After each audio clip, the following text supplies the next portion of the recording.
Well,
welcome again, everybody, to day 2 of the Murrow Symposium. It's great to see everybody again. We've got a full agenda for today. Before we begin, I want to give a quick reminder again to please do silence your cell phones as we start today. And again, if you do want to post to socials, that's fantastic. Please use the hashtag Symposium49. And now it's my pleasure to introduce my colleague, Ben Shores, Chairman of the Journalism and Media Production. Ben?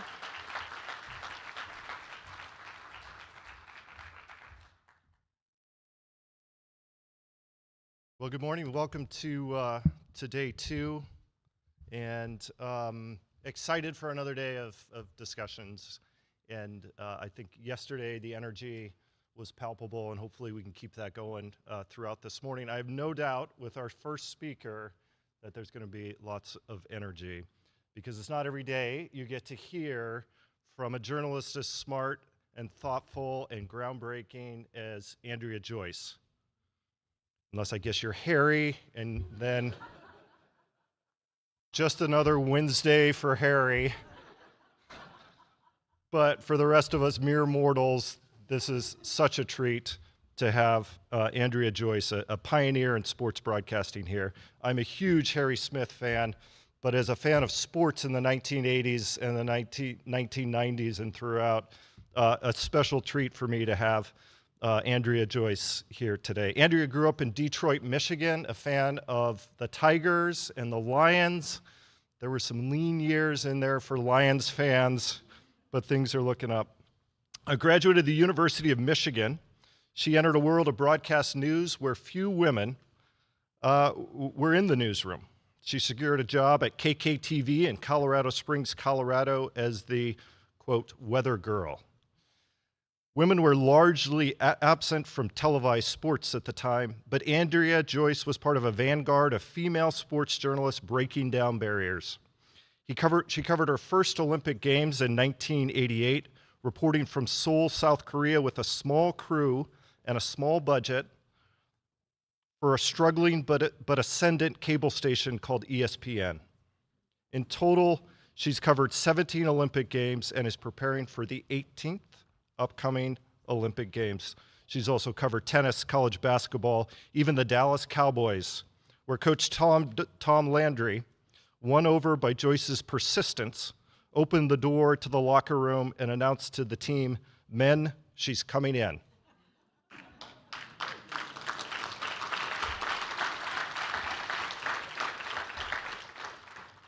Andrea is a 2023 inductee into the Sports Broadcasting Hall of Fame. Her fellow Hall of Famer Leslie Visser called her a journalist of, quote, talent and wit and legendary kindness. Please join me in welcoming Andrea Joyce to the stage.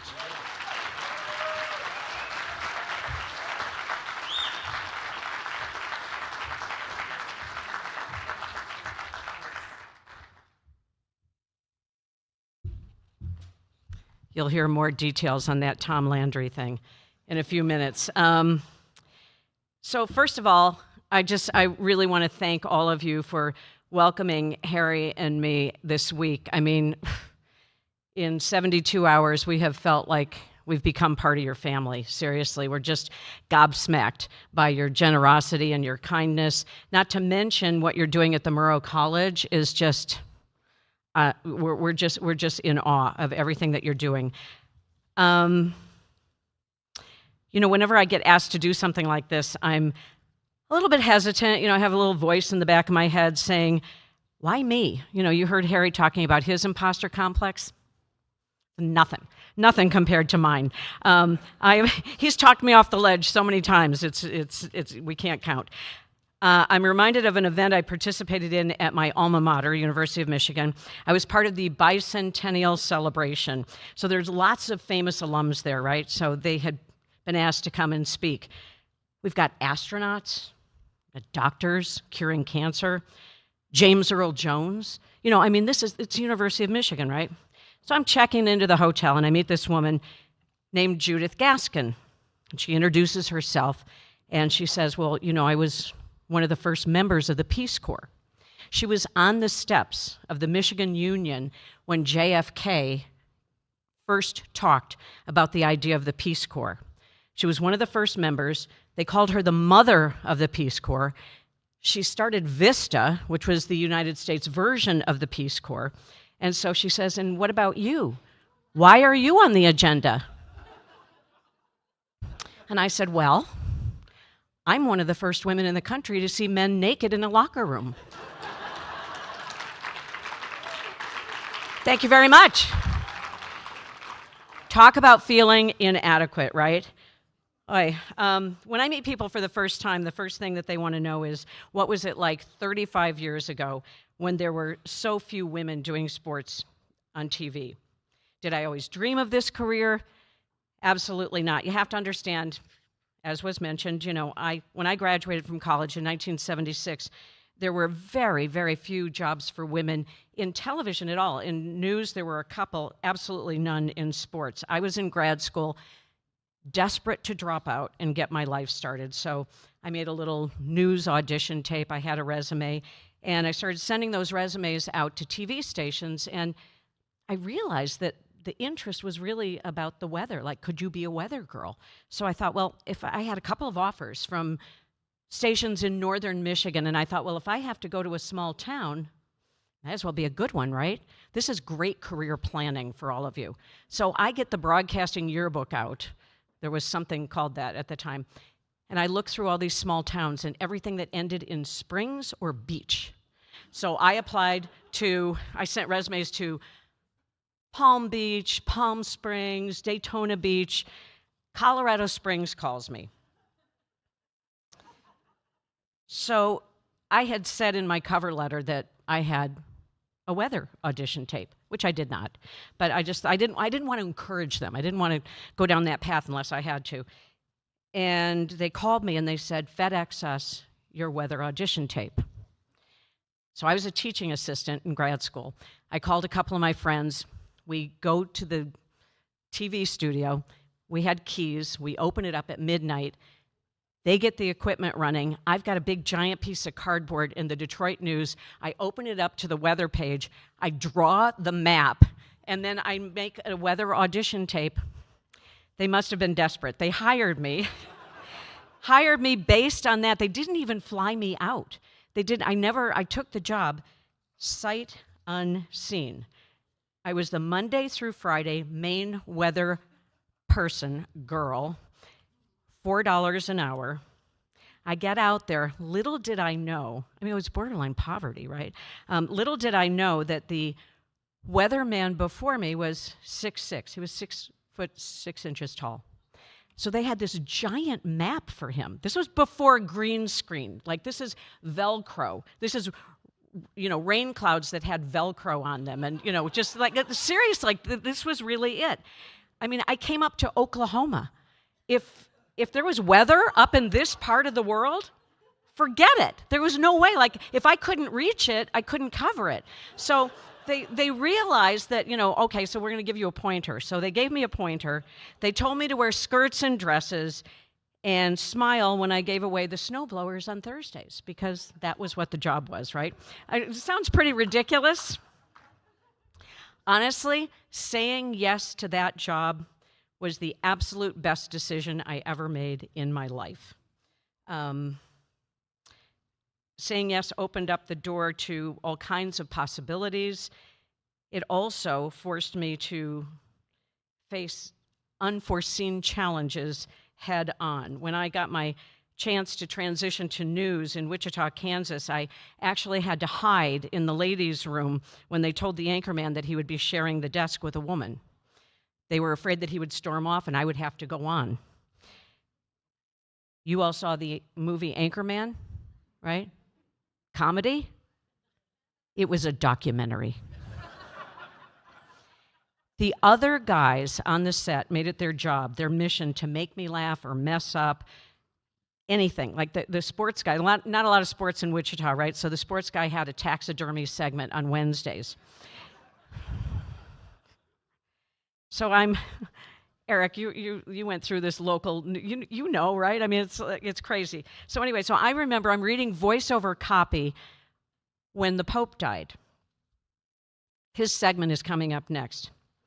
And so I'm not on camera, so all the pictures of the Vatican and the smoke and, and all that stuff. And I'm reading, and he's pecking me on the shoulder with a bird, with a stuffed bird. And he's pecking, and he's pecking. And I'm trying to read, and I'm not looking, and everyone in the studio I can hear them laughing. I can hear people just, they're trying to hold it in. I can't, my voice is quivering. I'm reading the copy like this, and I'm thinking, oh my God, this is it. Newscast ends, I get called into the news director's office, and I know I'm going to hell, because and then I think probably getting fired before that. So he calls me in and he says the switchboard, back when there were switchboard, the switchboard lit up while I was, doing the news. And he said the viewers were so touched that I had been so moved by the passing of the Pope.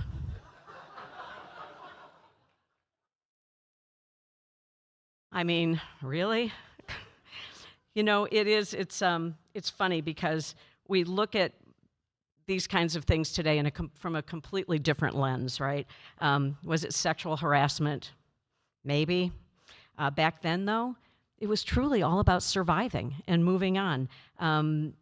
You wanted to keep working, so you kept working. You just didn't really think about it that much. I'm not undermining anything that anyone goes through, but back then, you just didn't think about it in that way. It was very important, though, when I transitioned into sports a couple of years later, working in Dallas as a news reporter. One night, the sports department was shorthanded, and they asked me to fill in. I knew a lot about sports. The sports department used to come in and grab my Sports Illustrated all the time, but I had never done sports before. I'd done everything else. And they said, we're shorthanded. Can you go out to Reunion Arena, do an interview before the NBA game, and then can you anchor the sports that night? And I'm thinking, I've never done this. I don't think this is a good idea. But again, that whole say yes mantra is like beating, in the front of my mind. So of course I said yes. So the Mavericks were playing the Denver Nuggets. Denver had an eccentric coach that only a few of you in this room will remember, Doug Moe.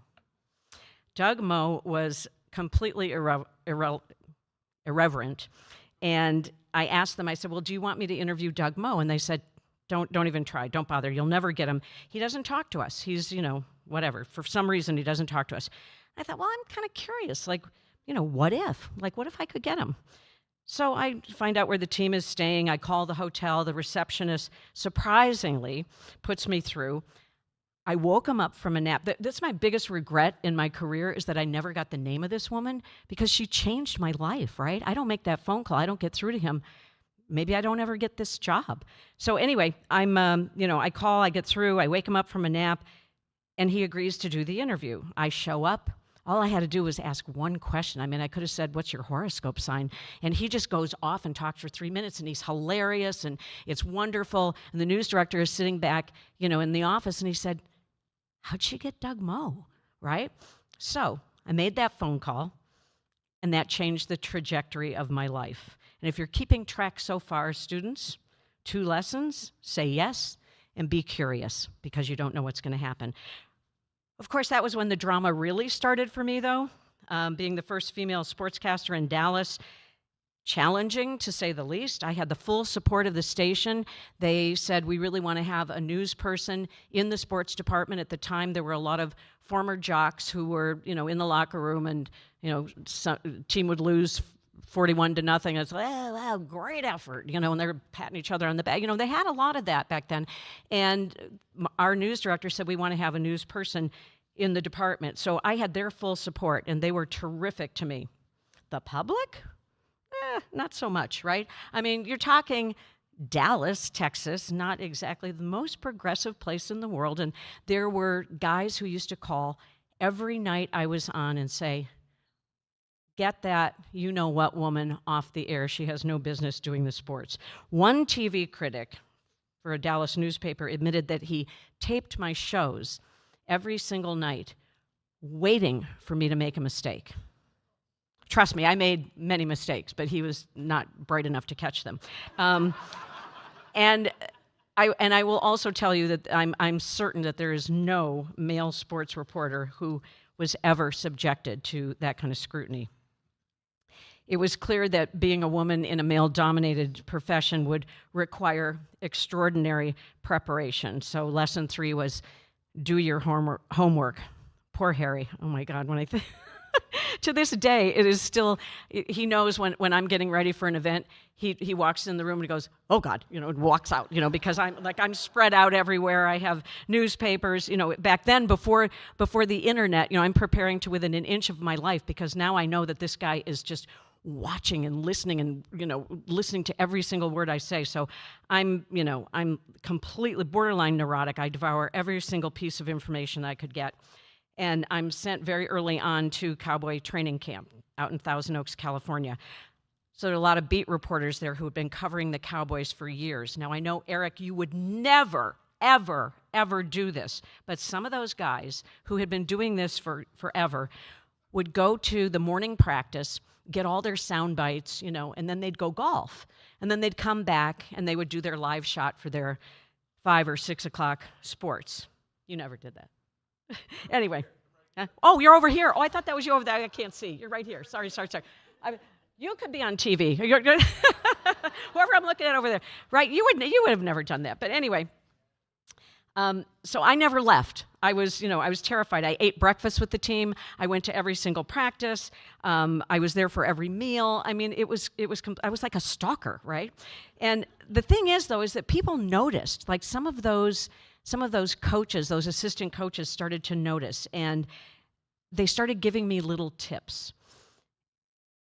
So when the Cowboys were at home, nobody got in the locker room. They had a special room where they would do the interviews. But on the road, they didn't have that luxury. So all of those post-game interviews took place in the locker room. No woman had ever been in a Dallas Cowboy locker room. After a preseason game in San Diego, my colleagues were all standing outside the locker room, and they're all making bets whether Tom Landry is going to let me in. And I'm thinking, no way. There were a couple of women around the country who were doing sports, and there were stories of them being denied access to the locker room, which you only want to go in because you want to get the story, you want to get your job done and get out, because any of you who've been in a locker room, it stinks. It's like not a great place to be. It's not that much fun. So I'm thinking, there's no way he's letting me in the locker room. So he comes walking down the hall, and he's got that hat on, and he gives me like an imperceptible little nod. And we're all looking at each other. My knees are shaking. And he walks in, and he says, "Men, she's coming in." So that Harry always says that should be the name of my book if I ever write a book. And of course, I think I did a horrible job, probably the worst job I ever did that day, because I was so flabbergasted by the whole situation. But anyway, I said yes to the job. I was curious. I did the work, and that's what made the door open. And that foundation, honestly, has served me so well over the years. Without it, I don't think I could have ever survived the challenges still to come, right? Network television, bigger stage, bigger moments that really end up testing your integrity. And since we're in the middle of March Madness, I thought that I would tell you guys a little story from the tournament. Some of you remember Bobby Knight from Indiana, legendary coach. Seemed like every year I would get my schedule for the tournament, and I was assigned to their region, to Indiana's region, right? Honestly, I was afraid of him. I was intimidated. He could be a bully. And I had a few very, very unpleasant encounters with him. One time, for no apparent reason, we're sitting down doing a one-on-one interview, and he rips the microphone off, every expletive in the world, and storms off. And I'm like, oh boy, and I don't even know what I did. I think I tried to make a joke about him throwing a phone or something at a game, or I don't know. Anyway, 1998, he was involved in some kind of an officiating controversy, and we're scheduled to do a one-on-one interview with him. And the athletic department told me that, this is all good, but you cannot ask him about that officiating controversy. He's said what he's going to say. He's not saying anything else. So my instinct, coming from news, is to not do the interview. They shouldn't be able to dictate what we can and cannot ask, right? Well, it's sports. It wasn't my call. CBS wanted the interview, so I told the sports information director from Indiana that I would not do the interview. I wouldn't ask the question. I'd do the interview, but I would not ask that question. So I'm standing around waiting for him to show up for this interview, and one of my producers says, why don't you just wait until the end, get everything you need, and then ask him the question? He said, we'll have everything, and then if he gets mad, he said, we'll have this great stuff. It'll be great TV. I'm looking at him, and I'm horrified, and I said, no, I don't think so. I said, absolutely not. I said, I gave them my word, and I said, you can get somebody else to do the interview because I'm not doing that. And he says, all right. So I don't ask him the question. The next morning, we're getting ready for the first day of the NCAA tournament, which is so much fun for everyone to watch. But when you're working, it's 4 games in one day. You start at 9 o'clock in the morning, you're done maybe 1 o'clock in the morning. And I'm getting set. One game is already done, and we have a break. And Bill Raftery comes up to me, and he says, Coach Knight wants to see you in the locker room. I'm like, what? Why? I'm so busy, and I think I can't deal with this, and I'm panicked. And Raftery says, he's such a great guy. He says, it's all right. He said, I'll go with you. So I said, okay, so we go into the locker room, inner sanction of the locker room, and there's Bobby Knight with all of his assistant coaches, all in red. So I have a little PTSD being here, still seeing all of this red here at Washington State. And so I'm going to blame it on that I forgot to include a page from my speech, so I have to refer to my phone a little bit. So anyway, so I go in, and I'm thinking, what can this possibly be? And they're all staring at me. And he says, so a little bird told me they overheard a conversation you had yesterday in the hallways.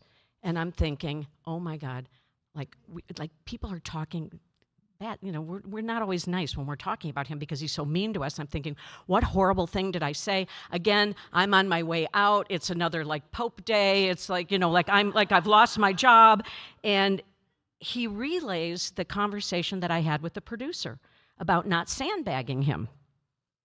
And he tells me how much he appreciates that integrity. And he says, if you want a halftime interview, I'll do it. Now, you have to understand that back then, those halftime interviews were not mandatory. It was totally up to the coach. So some of them never did one. Now they're in the middle of a game. Somebody's taking a shot and they're doing interviews. But back then, it was up to them. And Bobby Knight had never, ever agreed to a halftime interview. So he says he'll do the interview. So sure enough, halftime rolls around. And my first question was, some stat about the rebounding or whatever. And he puts his arm around me and he says, well, Andrea, you truly do have a great mind for math, don't you? And then he's flirting with me. And he's answering these questions, and they're back in New York, and they're like, how'd she get Bobby Knight? And the eyebrows are raised, and it was a whole thing. But anyway, it was situations like that. Obviously, you end up relying on that foundation that you built, right? All of those things that I talked about before. The whole time I'm living those dramas at work, I had a real life unfolding at home, and thank God that Harry was there, because I would never, ever have had this career if it hadn't been for Harry, because he picked up when I took off on Thursdays for my assignments. Harry would get done with the morning show on Friday, and he had 2 little kids, and he was it. He was a single dad all weekend long. Had we ever heard of actually hiring a nanny or something? We had babysitters, but we never had a live-in nanny or anything. But my career had taken off like a rocket ship, thanks in large part to Harry and his participation and, again, talking me off the ledge so many times. But when CBS lost the NFL, so I had a perfect schedule. I didn't have to work like every single week. I had busy seasons, but it was manageable. When CBS lost the NFL, they had to fill all that time. That's Sunday. That's 7-8 hours of programming, right? So those of us who were on staff had to fill that time. So I'm taking off. I'm doing boxing matches in Las Vegas and then flying to Denver to do a dog show. And, we're just filling with anything we can. And I realized that I couldn't do it all. I could do a lot, but I couldn't do it all. It's a tricky business, and I think that was one of the toughest things we faced, was how you balance it, how you figure out how to have a real life and work at the same time. So I tried to renegotiate my contract, and I said, I will take a pay cut. I will work event to event. You can pay me per event. I will do any, I still just want to work, but I can't work this much. And it was a new management, and the executive said, no, he said, we really need people to be all in. And I said, I'm all in. I said, I just can't be all in every single weekend of the year. So my agent goes in and tries to talk to him and, make a plea or whatever, and says the same thing. And he says to my agent, because they had hired some extra people, to sort of pick up some of the slack. But he said, well, we already have one. He said, we just hired Michelle Tafoya. He said, we don't need Andrea. Really? Honestly? I'm a token? And my agent said, what? And so he said it again. And so my agent calls me up and he said, okay. He said, here's the great news. You don't ever have to work another day in your life. He said, we're going to court. And he said, you will have $20 million. And I said, but I want to work, though. I want to work. So obviously, I didn't take his offer to do that, but I left CBS, and lucky for me, Dick Ebersol was over at NBC, and he said, come on over, and he was an executive who never cared if you were a man or a woman, if you were black, white, brown, if you were young, old, gay, straight, did not matter to him. He just wanted storytellers. And that is, it's been the honor of my career to work at NBC and to be able to do all of those Olympics. When I turned 50 at the Olympics in Athens, they decorated the talent room in, if you're doing the math, I turned 50 in Athens. That was 20 years ago. So I'm 70. So anyway, so he thank you. So Dick is out by the trailers sitting in a lawn chair smoking a cigar. And I walked up and made a joke about what seemed to be my inevitable retirement, right? And he looked at me like I was crazy, like, what? I was like, he could not care. So here I am, 20 years later, 17 Olympics under my belt, getting ready for an 18th next year in Milan, and I am proud to say that I am the oldest woman working in sports television. So there.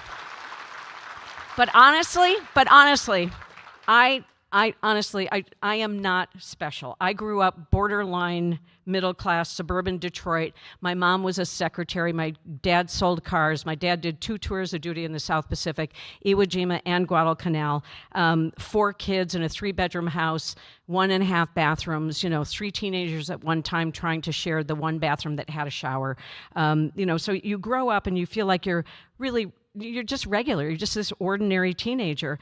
And I got to college, and I think that was when I started to look around, and thank God for professors, right? I mean, you guys are so lucky to have these passionate professors here, because they are there to really, really, really remind you of the importance of things like saying yes and being curious and doing the work. And that's what led me to be this ordinary kid, really, to have this extraordinary life. I can't count the number of interviews that I have done over the last 3.5 decades, but I do know one thing for sure, that even with my lingering imposter complex, I do have a couple of things in common with some of the greatest athletes in the world. They all do the work. They accept the challenges. They say yes. They walk through the door not knowing what's on the other side. I interviewed Venus Williams in 1997 when she made her US Open debut, and she played the very first match on the brand new Arthur Ashe court. She christened that court, a black teenager, right? That moment, the magnitude of that moment is just mind-boggling. I've interviewed her many, many times throughout her spectacular career, but that day was my favorite because I remember looking at her and thinking, I can't even begin to imagine the pressure that she must be feeling and how she handled herself, and the deep breath that she took that day was just something that I will never, ever forget. 5 years ago when Lindsey Vonn retired, she's back now, which is so awesome, but she announced to the world that she was retiring. I was in Sweden for her final races at the World Alpine Championships. We're about this far from the Arctic Circle, and we're doing the interviews. And she's one of the greatest skiers of all time. She has all of these unbelievable accomplishments. And in the final interview, I asked her, I can't remember what the question was, but I remember her answering, yeah, I was nervous. I was really, really scared. I mean, you listen to this and you forget, that they are exactly like the rest of us, You just don't know what's on the other side of that door.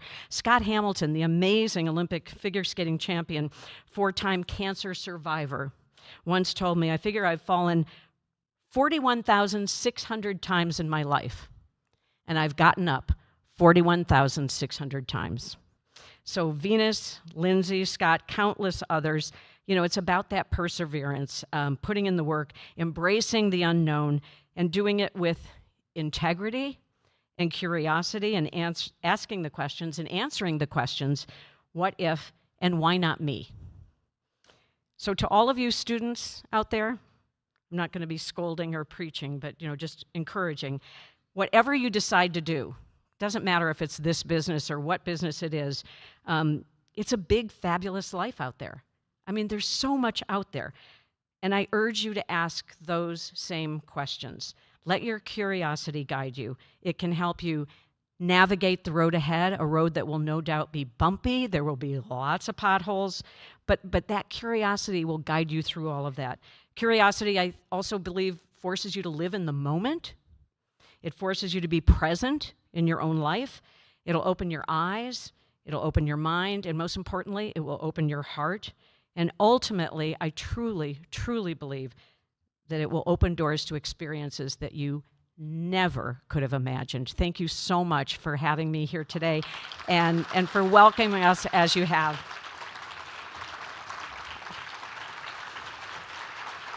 Thank you.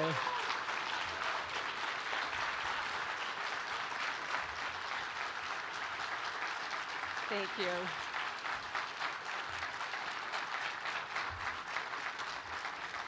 And now we're never leaving. Harry and I are just staying.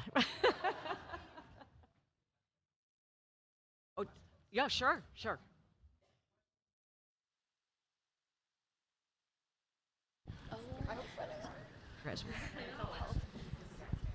Hi, Andrea. Hi. I want to know, how did you and Harry meet exactly? What was the first time? So I had been working in Detroit in local news, and I got this great job offer to go to Denver. And I never wanted to leave home again, but I thought, well, it was more money. It was like, main anchor. It was like a big promotion. And so I decided to go out to Denver. And I meet Harry, I think, the first day I was there, and we became friends. And so Harry and the sports guy and I, the three of us would go out to lunch. It's a lot of flirting, but we were friends. We were all really, really good friends, and we had those rules of never, ever, ever date anyone that you work with, right? So Harry was wildly impressed with me, and he asked, and so they put me on the noon news at first, and Harry never wanted to be an anchorman, but he wanted to see what it was like to do it. And he said, the only person I want to do this with is Andrea. So he went to the news director and said, can I co-host the noon news with Andrea?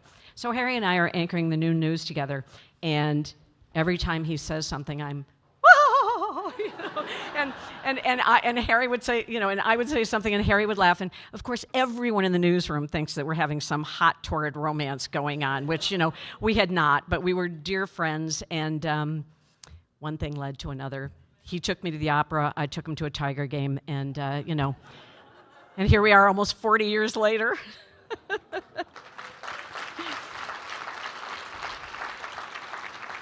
So you can date your coworker. You just have to be careful, and you have to make sure it's the right person, I think.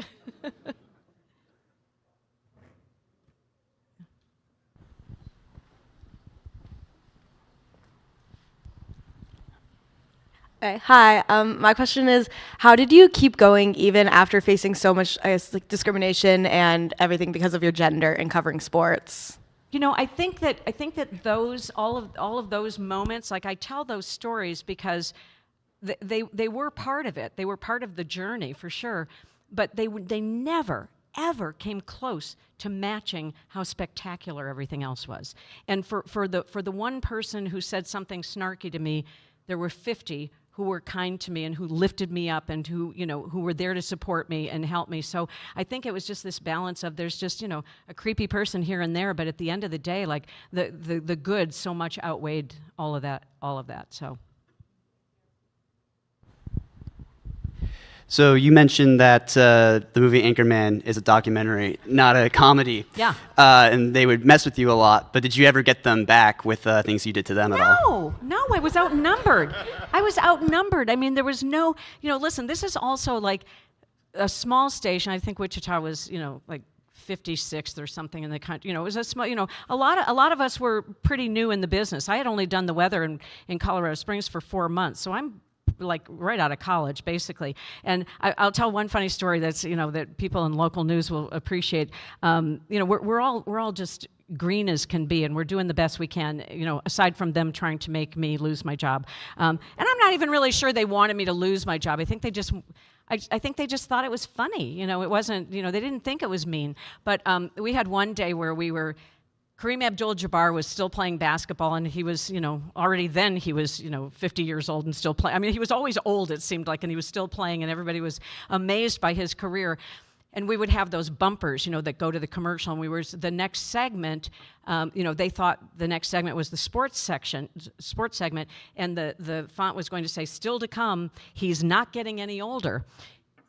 Well, they mixed it up with the news segment that, again, not a lot of news or sports in Wichita, and it was video of a car accident, and they were pumping a guy's heart, and it says, "Still to come, he's not getting any older." See, like this stuff actually happened. That's not really an answer to your question, but I always love to tell that story. But I always love to tell that story because I don't think anybody got fired, because I think we were all sitting there and we looked at each other and said, "Did they mean to do that? Like, was that done on purpose, or was that a mistake?" So you get to make mistakes, and you get to survive and live. So. Hi there. My name's Tony. I teach in the Murrow College. I'm a lifelong Coug, so I want to welcome you and Harry to the Cougar family. But I have to say something. I got a flashback to 1998 in the Rose Bowl. Michigan is playing Washington State University. We have that 1 second. Can you please convince somebody, being an esteemed Michigan grad, to give us that 1 second back and maybe have a chance at a touchdown? I'm going to, I'm 70 and my memory is really bad.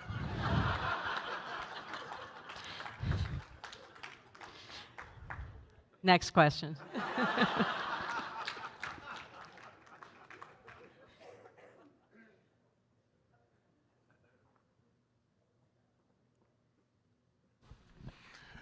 Hello, Ms. Joyce. My name is Keith Sconyers. I have a question. You had a phenomenal career. You've broken barriers, impacted many lives around the world. If you could reverse engineer your journey and prepare yourself for the success that you've had, like many of us that are in the room are preparing for that next journey that we're going to go on professionally, how would you prepare yourself for the type of success that you've had? I'm not sure I would have done anything a little differently, but I think that I wish I had known that I didn't have to be so crazy and so neurotic. I mean, but that did make me prepare the way that I did. And so if I had known that I was going to have this success and to be able to do what I did, I don't think it would have changed that. I mean, that's just sort of in my DNA. And so I'm not sure that there's really anything that I would have changed. other than just trying to be a little bit more relaxed. And, you know, it wasn't until Harry and I moved to Dallas for his job. He was working for CBS News, and it was the first time in my life I was moving without a job. And I couldn't get work for, well, I thought it was like 5 years, but it was, what, 2 months? You know, it felt like 1 month. It felt like forever. I'm wallpapering every room in the house, and I'm thinking, I'm never going to work again. I'm showing up places in my little suit, in my little anchor suit, and, you know, I say, I'll pull cable, I'll do anything. And it wasn't until that moment that I actually realized that how lucky I was to have the jobs that I had already had. And I think that to me was a turning point in my life, because I never, ever took for granted what I did. And every time I showed up at an Olympics, I always treated it like it was my last one. And that's the young people that I work with. You know, I'm a little annoying because I'm kind of perky, and, you know, and I show up and everybody's like, oh, you know, and they're putting like the eye things under their eyes, and they're, you know, sometimes they're moaning about, you know, the schedule or whatever. And I'm, you know, and I think I'm a reminder to them, like, you just don't take it for granted. I mean, we're so lucky, and it's so much fun. So I think once I realized that, I don't have regrets, because, you know, because I've embraced it and loved every minute of it. Hi, my name is Christy, and thank you so much for being here today. When you were on your career journey, who were your cheerleaders, your mentors, who helped guide you through that process? And did they find you, or did you find them? We didn't have any. You know, I mean, for sports, we didn't have any. And, you know, because there was no one out there, we truly were the pioneers. You know, Leslie Visser was, I think, in New York working, and there might have been one other woman, but when I started in sports, there were no, you know, I ended up being the mentor, and we still are. We have a club. We have Girls' Night Out, and we have all of these women who work in sports television, in front of the camera, behind the camera. We're on a text chain. 6 of us are on a text chain and talk every single day. Mary Carrillo, Leslie Visser, a couple of a woman of a dear friend of mine, Suzanne Smith, who's the only woman who directs the NFL, directs NFL games, and, you know, and we lift up the kids. We have gatherings, we have cocktail parties, and we invite the interns, we invite the kids, and so it's our mission is to lift them up, because we didn't have that, because we were the first ones. I think that before that, and again, even when I was doing news, you know, there weren't that many role models out there. You know, you could look at Barbara Walters, but I'm too busy trying not to laugh, you know, during the newscast, you know, to be able to pay attention to any of that. It's interesting because Michigan did not have a journalism department, and if they had a journalism department, I probably wouldn't be here, because I was going to be a print journalist. That was what I wanted to do. And my role model when I was growing up was a woman who wrote for the Detroit News, and she was in Vietnam. She covered the war. And I remember I would read the paper, and, you know, I think I must have been in high school or junior high, and I would read her byline, because it was 1968, I think, and I would read her byline and read these stories, and I thought, this is what I want to do. And I wrote to the paper, and they, you know, I never heard back from them, but I got a letter from her mother, who said, you know, because this is obviously before, you know, the internet and phones and, you know, cell phones, and she wrote to me and she said, you know, Joanne will be so honored that you pay attention and that you're reading. That was somebody who I looked up to, and that was I think that in the back of my head I had her, you know, and I thought, you know, you can do something that somebody hasn't done. You can do something that's extraordinary.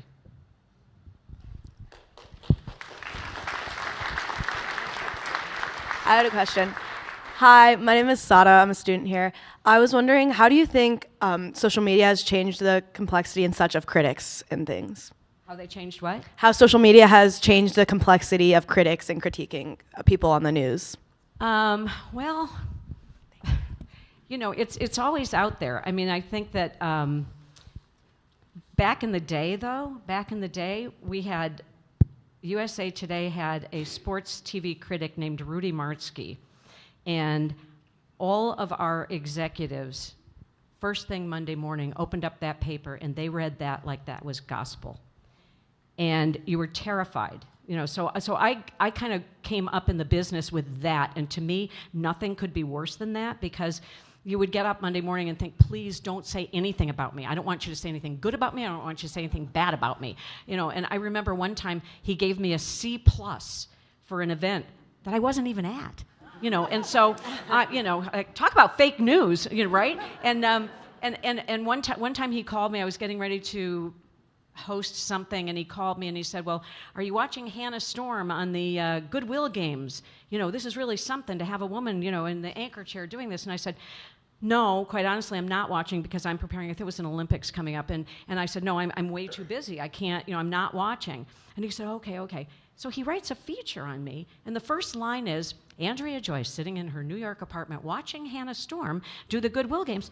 I just told you I'm not watching. You know, so I sort of grew up with that, and it got so bad. Harry had suggested to me, I was getting ready to host the NCAA selection show, the basketball, the March Madness selection show, back before we had all of the bells and whistles. And I was in Kansas City, you know, where the NCAA was based then, and I had cards, and we had 120 cards for all of the possibilities of all the different teams. And we had, you know, their records and their mascots and the coach and everything written on these cards. And we had them all laid out, you know, in alphabetical order. And I had an intern with me, and we had to, as soon as they gave us the list of the, they literally handed us paper with the written in names.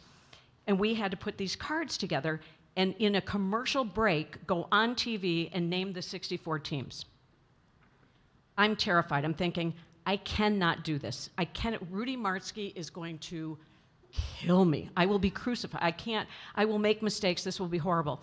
And Harry suggested, he said, you need to talk to somebody. You know, it's like that scene in Moonlighting or whatever, what was it? Moonstruck, when Cher slaps, you know, Nicolas Cage and says, snap out of it. You know, I mean, it's like, I was terrified, and I was so nervous. It was getting in the way of me being able to do that job. So Harry said, you got to talk to somebody. So we found this sports psychologist, and I talked to, and he was tremendously helpful. And I just basically, you know, I took a deep breath and I ended up doing it. So I had that experience then. So now, I mean, I don't know, I worry about the athletes, you know, more than I worry about people in television who are called, you know, because you sort of you hope that you don't pay too much attention to it, and you hope it doesn't affect your job. I do remember, I'll tell one little story. I do remember though doing a gymnastics event, and I'm everybody's friend. I'll ask tough questions. I do. When a tough question needs to be asked, I'll ask it. But we were doing a gymnastics event, and this one young gymnast, her coach, who was a former Olympian, Kim Zemeskel, had given her this necklace thing, and every time she hit her vault or whatever in practice, you know, she got a bead, and so she got to make this, you know, so the necklace is getting bigger and bigger and bigger, and she's getting ready for the Olympics. And so I do this story because it's got a prop, it's cute, you know, we think this young woman is going to make the team, and I say, and so she's got this necklace, and you know, by the time the Olympic trials come, it's going to be so long. You know, I do this really, I think, really fun story. So we get off the air. And, you know, and so the guys that I'm working with are all like, oh my God, you know, and they're looking at their phones and they're reading all the critique. And people would critique Tim Daggett, you know, they would just, you know, just mercilessly, you know, they wanted somebody else to do that, you know, and he was so good at what he did, and he was so passionate about it. He would read everything that everybody wrote online, and Al Trotwig, our dear friend who just passed away, you know, they would read everything, and I never turned it on. I never looked, because I thought, no, why would anybody talk about me? And I said, you guys are crazy. You shouldn't be looking. I said, well, it's fine for me. I said, nobody talks about me. And they said, oh yeah, they do, you know. And so they show me that these people, they've started this thread, like, she's treating these gymnasts like they're little girls, and how could she? And I'm like, what? Like I could. So that was my lesson, to never look. But you know, I do think I think it's worse for the athletes for sure. But I feel sorry for the people who do look at it. You know, Harry erased his social media because, you know, there's like one person in the world who doesn't like Harry. You know, and they contact too. Hi, Andrea. I'm Wendy. I just wanted to tell you what an honor it is to have you here speaking to our students. And I appreciated what you said to a smaller group on Friday about writing. And I was hoping, since you have such a big audience here today, you could talk about that a little bit more with them. Well, so that's one of the things that Harry, and I truly believe that Harry Smith is the best writer I know.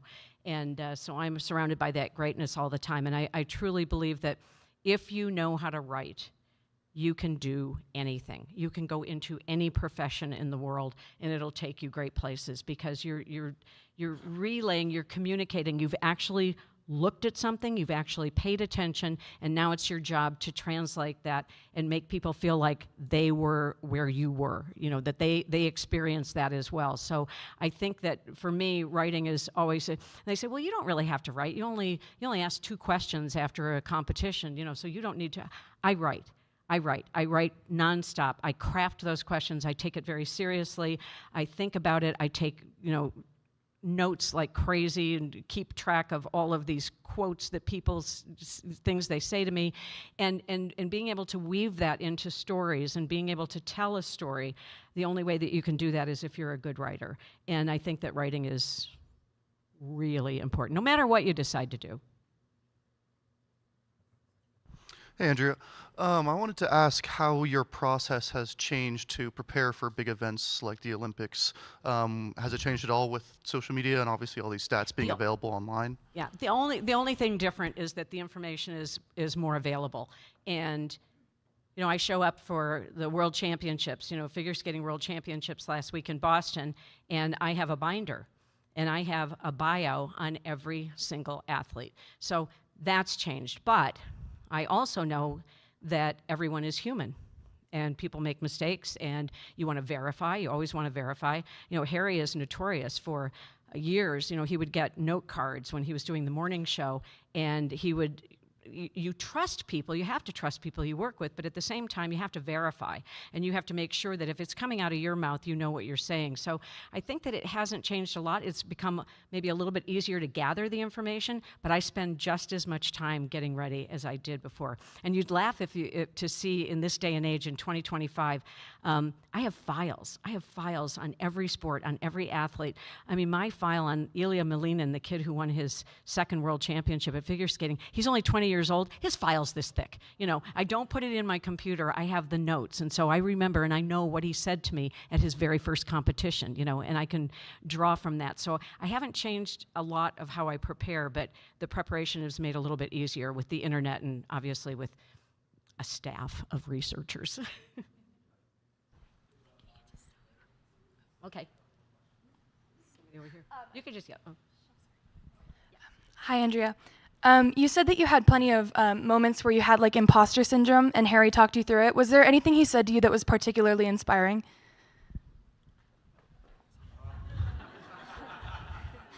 I think I would just like, it was like vomit of the mouth. Like I would just like be like this, and Harry would say, and I'm not even sure I ever really heard what he said, but no, but I think what Harry always reminded me is that, you know, you belong there.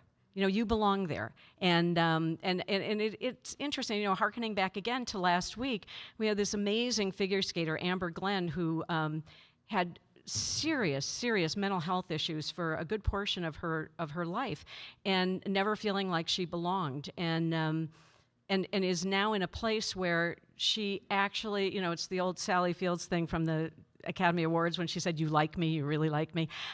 You start to, I think that you hear it enough, and you begin to realize that you are good enough, that you do belong. I can't remember anything in particular. You remember? I think you just said, "Snap out of it." You know, I think it's like.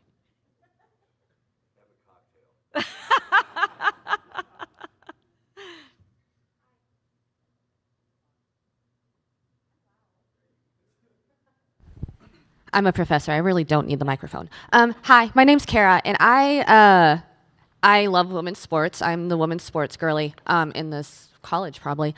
And I have a podcast where we interview the pioneers of women's distance running, and they talk about sports coverage of themselves at the time because they were fighting to run equal distance. You're a pioneer in your space as a woman. How did you deal with maybe some of the ways that women were framed as an athlete as a woman yourself when covering them? So like, how did you deal with maybe seeing how women athletes were framed or like talked about a little misogynistically as a woman sports reporter in the space? Well, that's a really good question. I think that, you know, for back in my days at CBS, we covered the NCAA Final Four, for the women's Final Four. The men's Final Four would have a cast of thousands. They'd have writers and, you know, producers and literally like hundreds of people working on those shows. We had a little band of 6 of us who did just as much programming, but so we knew how we had to work. But watching, being at those events, because we didn't do a lot of women's sports back then. There's not enough on TV now as it is, but there's more, thank goodness. But back then, that was it. I mean, you would show every now and then they'd show a women's basketball game during the regular season, but there wasn't much else other than tennis. You'd be at a professional tennis event. But watching the women's Final Four and being at those practices and watching how they trained and how I think that, yes, there's definitely a similarity. And, obviously they were all much younger than I was, but I remember thinking that this is what it takes to be great, right? I mean, you all take that same path and you all do the same kind of work. And it's, and at the end of the day, no matter what happens, it's a victory. And, I learned a lot. I learned a lot from Pat Summitt. I worked with her closely for a couple of years, and, she was just a force.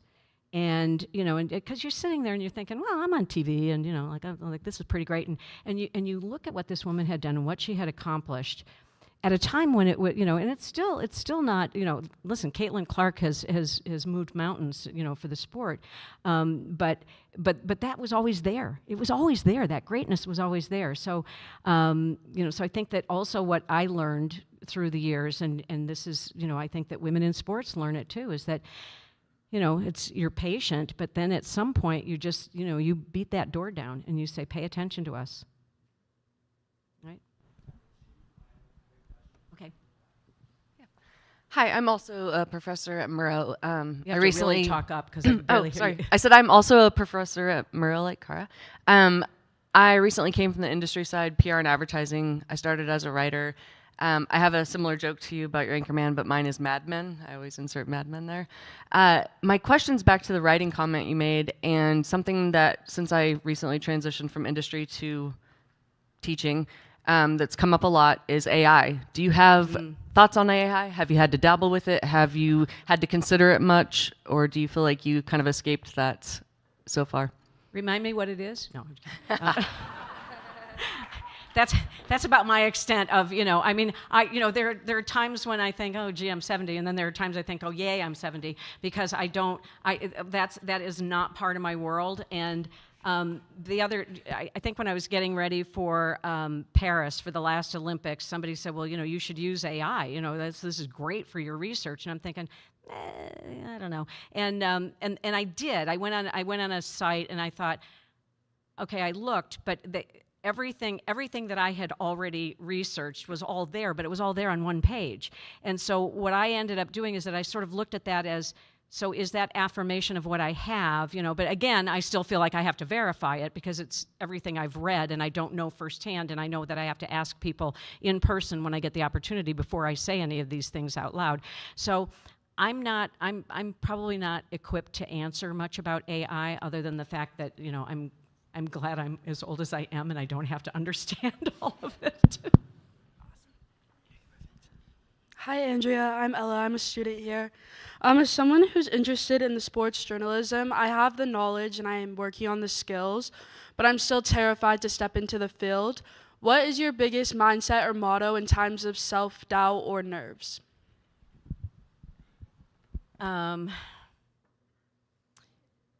I think at the end of the day, if you walk in prepared, you belong there.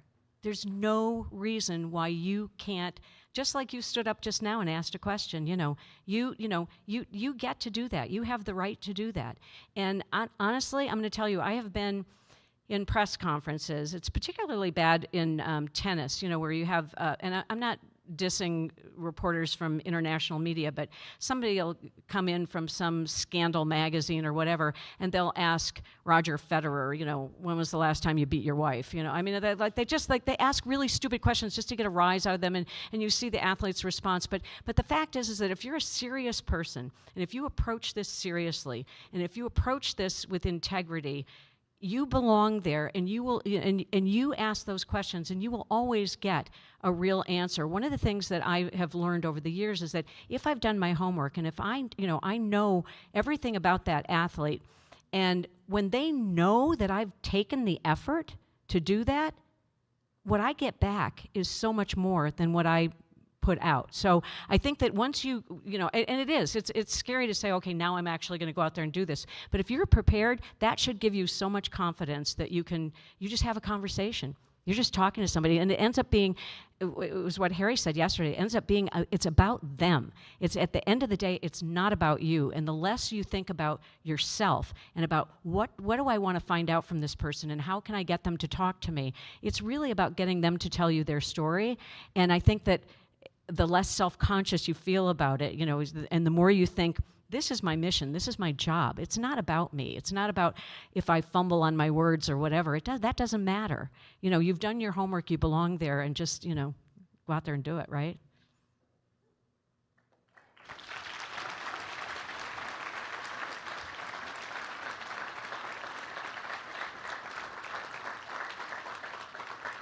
Thank you. Thank you.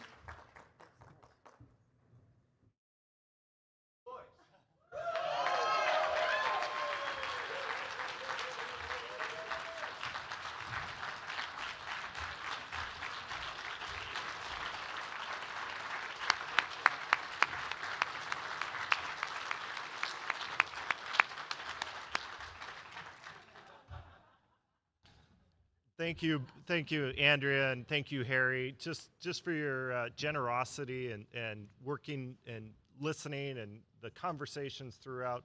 We've got a couple more really great conversations in the next couple hours, couple panels. Please head over to those panels, and just thanks again, and we'll see you at the panels.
every 4 computers now have primary control of critical vehicle functions.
you.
moment. I'm Brett Atwood, the Marketing Director for Murrow College. We're pleased to have you here this afternoon to share with us in our final event, the Keynote Lunch. Before we begin, again, as you've heard me say in previous sessions, please do make sure your cell phones are silenced. And again, if you are posting to socials, our tag to use is hashtag Symposium49. And so now we begin. It's my pleasure to introduce Stacy Hust, who is our Associate Dean of Faculty Affairs.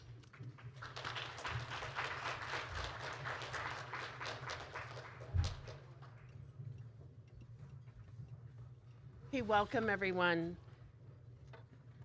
It is my sincere pleasure today to talk to you about Jaimee Fox. I'm not going to cry, I'm going to promise you that. So Jaimee is a seasoned communication leader with more than 14 years of experience in strategic communications, change management, and internal engagement. She is currently the Corporate Communications Director at Thesis, a Portland-based creative agency. She leads communications, shapes the brand narrative, and fosters a high-performance culture. That's all stuff you can get from her bio. What you won't see is that Jaimee has overcome a series of obstacles in order to achieve all that she has achieved. I had the great fortune of teaching Jaimee. She's a 2009 Murrow grad. And I can tell you I've taught lots and lots of students. And there are a few who stand out because of the good things. There are a few who stand out because you weren't quite sure they were going to make it. Jaimee stood out immediately to me as someone who was authentically and genuinely herself, even as a young woman of 19. I knew almost from the first conversation that I had with her that she was going to be something special. Let's be honest, she was already something special. Jaimee almost wasn't a Murrow grad. She almost wasn't a WSU student. Jaimee was headed to an HBCU, that's a historically black university or college, in Louisiana, Xavier University. And then Katrina hit, and she could no longer attend the school of her dreams. So we got her. There's not a lot of good things that came out of Katrina. That's one of them. She joined us in the Murrow College. She was a McNair student. She completed an amazing McNair project with me. She went on to achieve a master's degree. And I kid you not, since 2009, I've checked her LinkedIn profile every couple of years, thinking, is she ready to come back to the Murrow Symposium? Is it time to bring her back? Because I knew even then that we could learn from her, that we could be inspired by her, and that we could see in her a path towards success that each of us can achieve. It's my honor to tell you, it's time. Jaimee, the floor is yours.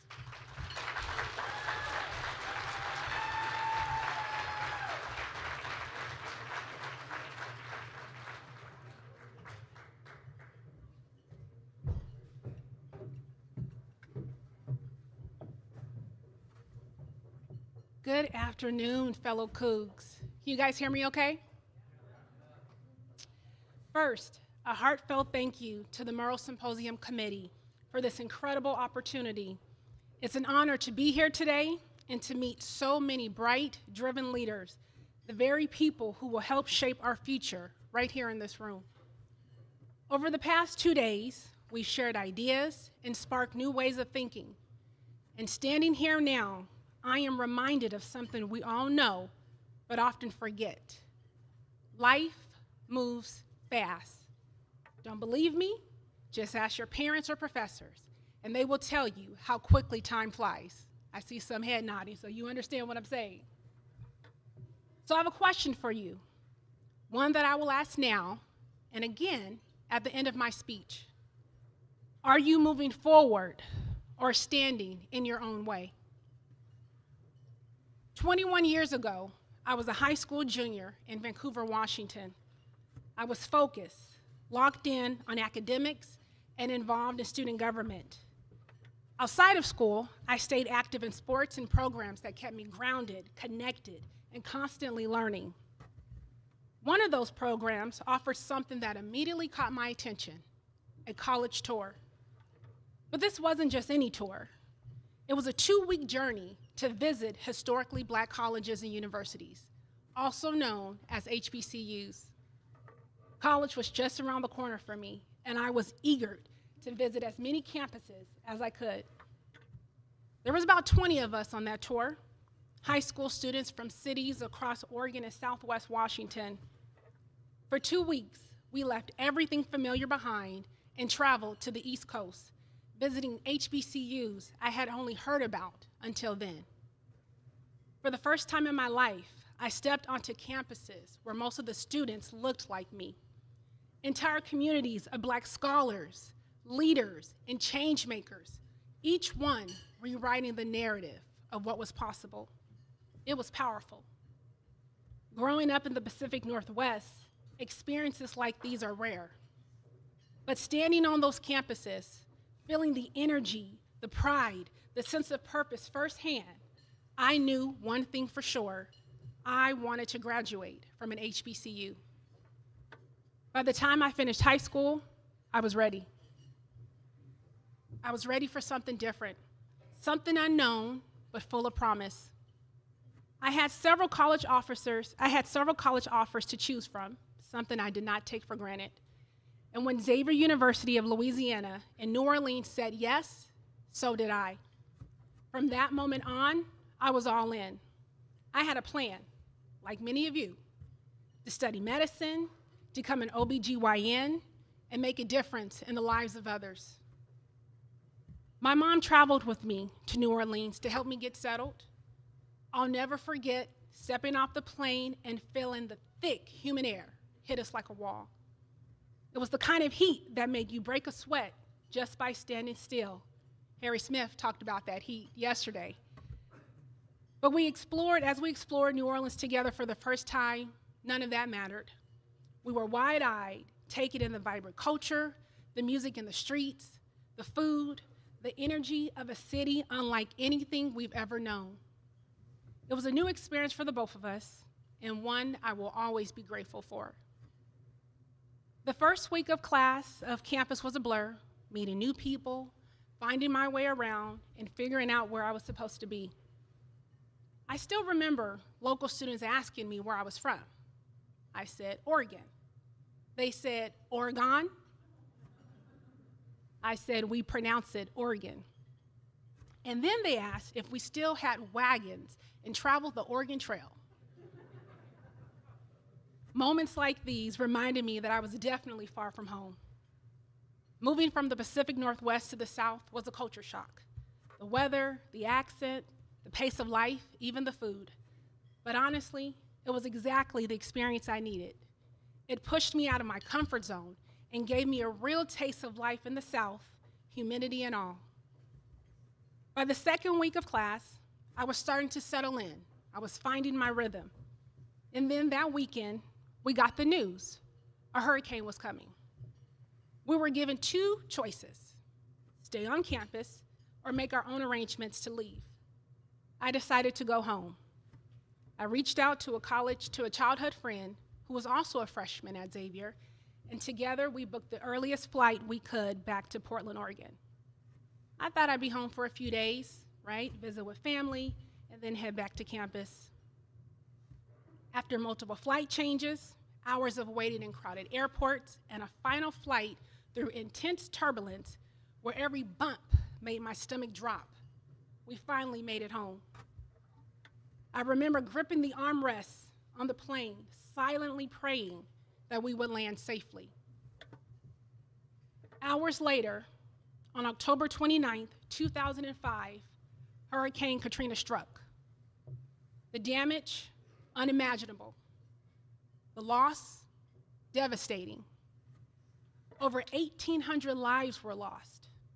Entire communities, homes, schools, gone, just like that. I watched the natural disaster unfold on the news like many of you, feeling completely helpless. A heavy wave of sadness washed over me as I grieved for people I had just met, for a city I was starting to call home. My college campus, my new beginnings, all swept away. But even in that moment of loss, I felt grateful. Grateful to be safe, grateful to be home with my family. And as I leaned on their love and support, something became clear. I had been given a second chance to keep going, to keep moving forward. My plan had changed, but my goal to earn my degree from a respected school and make a difference was stronger than ever. Weeks later, it was time for me to make a choice. You see, every day, we're faced with choices, small ones that seem simple in the moment, but can shape the direction we're headed. Like the choice to show up for class on time, or to stay in bed and hit snooze, hoping those extra minutes will somehow make a difference. Like the choice to go that extra mile on an assignment, aiming for excellence in that hard-earned A, or to settle for just enough. The choice to fill someone else's cup, to pour joy, encouragement, positivity into the lives of others without expecting anything in return. Or to look the other way because we're too busy, we're too burnt out, or we believe it's not our responsibility. But here's the truth. Your choices are yours, and yours alone. As an ancient Greek philosopher once said, the content of your character is your choice. Day by day, what you choose, what you think, and what you do is who you become. Over time, you become your choices. That quote reminds me of an old saying, you become the company you keep. The people you surround yourself with, the ones you spend most of your time with, shape who you are. They influence your values, your attitude, and even your mindset. Over time, they help shape your character. It's a powerful reminder to be intentional about who you let into your inner circle, because the company you keep doesn't just affect your present, it shapes the person you are becoming. I've carried that truth with me through college and into my career, and I've seen firsthand how the right people can push you, inspire you, and help you grow in ways you never thought possible. So when life took an unexpected turn, when Hurricane Katrina hit, I had a decision to make. Back at home, I was forced with a tough decision: take a semester off or enroll in a community college. Either one of those choices was fine, but my curiosity was too strong to ignore. I wanted to spread my wings, experience college life away from home, and graduate from a respected university. A few weeks later, I arrived in Pullman, Washington, ready for a fresh start, even if I wasn't entirely sure what that would look like. During my first semester at WSU, I took a class called University 101. On the surface, it seemed like just another intro-level course on college and career options. But in reality, it offered something far more valuable than information. It was a space where we were encouraged to slow down and ask ourselves the big questions. Who am I? What am I passionate about? What skills do I have now, and how can they translate into a career? We took assessments like the Myers-Briggs and the Strong Interest Inventory. What started as simple exercises quickly became powerful tools for self-discovery. I still remember the day our professor shared her story about studying abroad in Australia. She talked about how it changed her perspective and pushed her far beyond her comfort zone. As I listened, something shifted in me. Her story sparked a deep desire to explore the world and challenge myself in ways I had never had before. I didn't just want that opportunity, I needed it. I wanted to immerse myself in other cultures and have experiences that went beyond the classrooms. That curiosity drove me to take action. I reached out to the Study Abroad office.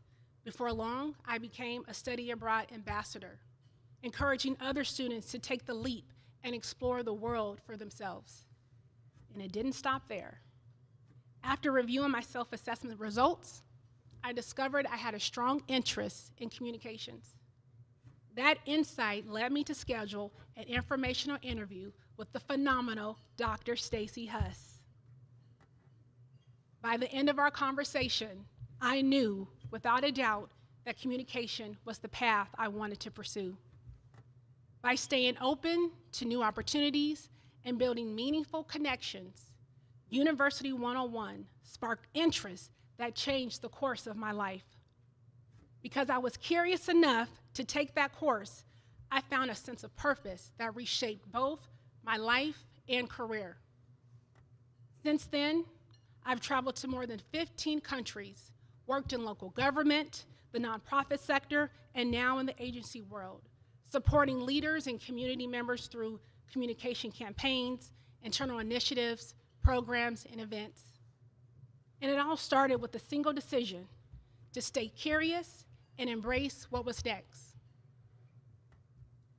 I mentioned my commitment to building connections, but what does that really mean, and why does it matter? For me, it meant being intentional about the relationships I formed, surrounding myself with people who challenged me, inspired me, and held me accountable to my goals. It meant seeking out mentors, professors, and peers who believed in me, even when I doubted myself. And just as importantly, it meant being that person for others, showing up, offering support, and investing in their growth too. Remember, every connection you make is an opportunity to plant a seed of growth in someone else, and in return, they're planting seeds in you. Whether you realize it today, tomorrow, or years from now, those seeds will take root. They'll grow and blossom into whatever they're meant to be. And just like those seeds, there comes a time when we all need fresh soil, new environments, and new experiences to keep growing. After graduating from Washington State University and earning my master's degree in public relations from Michigan State University, I accepted a job in local government.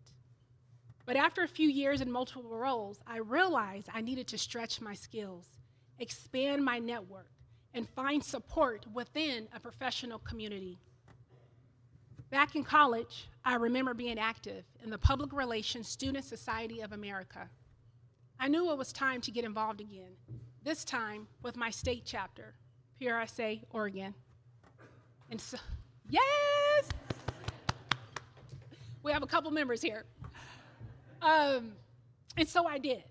I started by volunteering as the event content project manager. In that role, it strengthened my content strategy skills, expanded my network, and built lasting connections with professionals across the industry. The following year, I was invited to co-chair the Communicators Conference, which is one of PRSA's Oregon premier signature event. And I seized the opportunity to lead in a new level, in a new way. Each year, this conference brings more than 250 professionals from across the region to connect, share best practices, and stay ahead in the industry.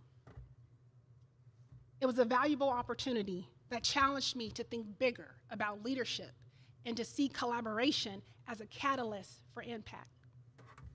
Today, I serve on the PRSA Oregon Board, where I provide thought leadership and focus on growing and engaging our membership. I help ensure member retention and act as a liaison between the chapter and our members. These volunteer experiences have played a major role in my career, and they continue to shape the professional I am today. Over time, I began to see how my volunteer experiences, like co-chairing the Communicators Conference, directly impacted my career. A few months after I accepted a position at a nonprofit, the CEO, who was leading a fully remote company, wanted to bring the entire team together for its first ever multi-day offsite, and they needed someone to lead the effort. This had never been done before. There was no blueprint, no playbook, and no one to tell us how this should be done. But here's the thing. I had already co-chaired a multi-day conference for 250 professionals successfully. That experience gave me the confidence to speak up, pitch myself for the role, and assure the CEO that I could deliver. And I did. I led the planning and execution of the company's first in-person offsite, bringing together more than 75 employees from across the United States. I managed a $100,000 budget, chaired a 12-person planning committee, and served as the single point of contact from start to finish. We pulled it off in just 8 weeks, and it was a huge success. Thank you.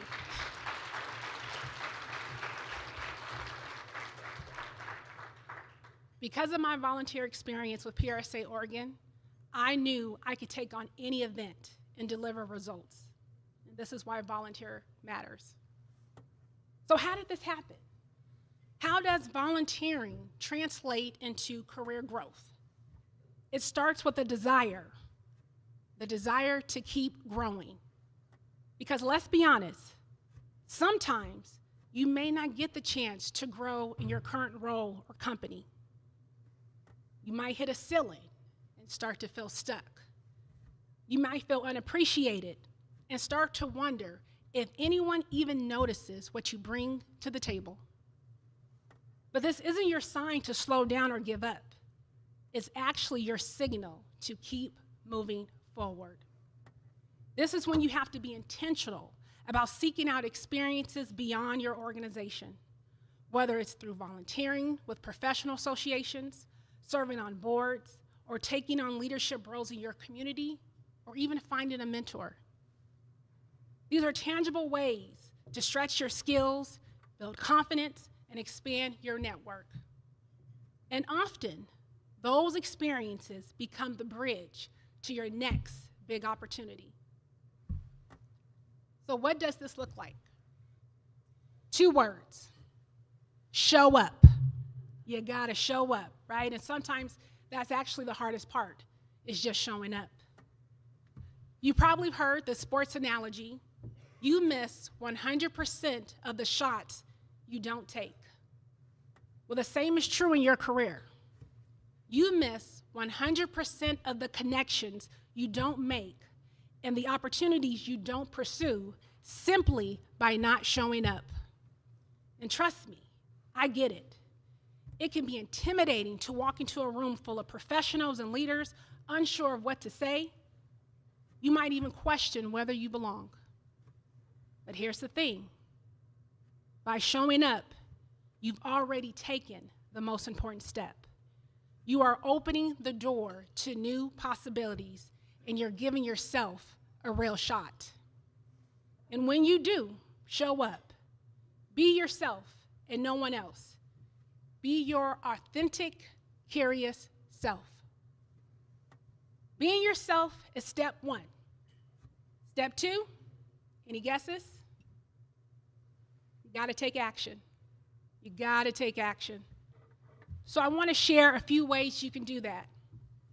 8 tips to help you build connections and boost your confidence. And if you heard some of this before, think of it as a little nudge, right, to put it into practice. Step 1, validate yourself. Each morning, take a moment, look in the mirror, and give yourself some self-love, whatever that means to you. Maybe it's a power pose. Maybe it's a prep talk. But look yourself in the eye and say, I am brave. I am confident. I've got this. Because you do. But you have to believe it in here. It might feel awkward at first, and that's okay. But what matters is reminding yourself every day of who you are and what you're capable of. Step 2, get involved on campus. Join student organizations, clubs, or professional associations and take on leadership roles. The best time to lead is now. Gaining experiences early and often is one of the most effective ways to meet people, build relationships, and establish credibility. Number 2, continue to attend events and workshops like you're doing now. Make it a point to stay after. Introduce yourself to the speakers, the panelists, and other attendees. In fact, let's do a quick check. Look around the room. Just do a little glance around the room. You're sitting next to someone. Do you know their name? She's like, I do. You passed. Do you know what they study, what they do, right? If not, it's okay. Before you leave this session, take a moment to introduce yourself to someone new. This is your chance to practice right here in a welcoming space, supported and surrounded by people who want to connect and grow just like you. Number 4, use LinkedIn and keep it up to date. Not Instagram, not Twitter or X, but LinkedIn. Engage with your network. Share your wins, post articles that interest you, and join conversations by leaving thoughtful comments. Don't wait until after graduation. Start now, especially if you are trying to apply for internships or part-time work. Study or volunteer abroad. By expanding your network globally and immersing yourself in other cultures, you'll develop empathy, adaptability, and a broader perspective, qualities that are highly valued by employers. Number 6, participate in informational interviews if you get the opportunity. I cannot stress enough the value of informational interviews. Let me share an example. A college friend of mine named Ashley wanted a job in Washington, D.C., so she took the initiative to set up an informational interview with a hiring manager. They had a great conversation, and by the end of it, the manager encouraged her to apply to an open communications role. What the hiring manager didn't know was that Ashley had already applied to the job. And now, the hiring manager could easily put a face and a personality to a resume. And yes, Ashley did get the job. But here's the thing. Landing a job from an informational interview isn't the goal. If it happens, that's a bonus, right? It's a bonus. The real value is in learning, building relationships, gaining insight into a career, a role, or industry you are genuinely curious about. Number 7, get a mentor. And when you're ready, be a mentor. Mentorship builds confidence from both ends. A mentor can give you guidance and encouragement, which reinforces your own sense of value and expertise. Sometimes your belief in someone else is exactly what they needed to believe in themselves. Number 8, stay in touch. This might be the easiest thing to do. Follow up with the people that you meet. Networking is about building, nourishing relationships, not just meeting someone once and moving on. I first connected with Dr. Huss in 2005. Nearly 20 years later, we are still connected. Her support, her dedication to students and the field of communications inspired me to pursue a career in this industry. People like Dean Pinkleton and Dr. Huss have taught me the importance of staying open to guidance and insight. You never know when someone or something will shift your perspective. That reminder came just a few weeks ago while I was scrolling through Instagram, getting my usual mix of news, entertainment, and those little nuggets of encouragement we all need sometime. I came across a clip of Oprah speaking to an audience, and she said something that made me pause and really think, usually how Oprah usually does. She said, and I'm paraphrasing, "There is a lesson in everything. There is nothing in your life that is ever happening out of order for you. Everything that shows up in your life is not just happening to you, it's happening for you. Let me say that again. The things that show up in your life aren't just happening to you, they are happening for you. Oprah explains that no matter the situation, good or bad, she always asks, what is this here to teach me? And that is what having the right mindset is all about. It really is. It's the difference between feeling stuck and finding purpose. When you believe things are happening for you and not to you, you start to see the possibilities, even in the tough moments. Oprah's question stuck with me.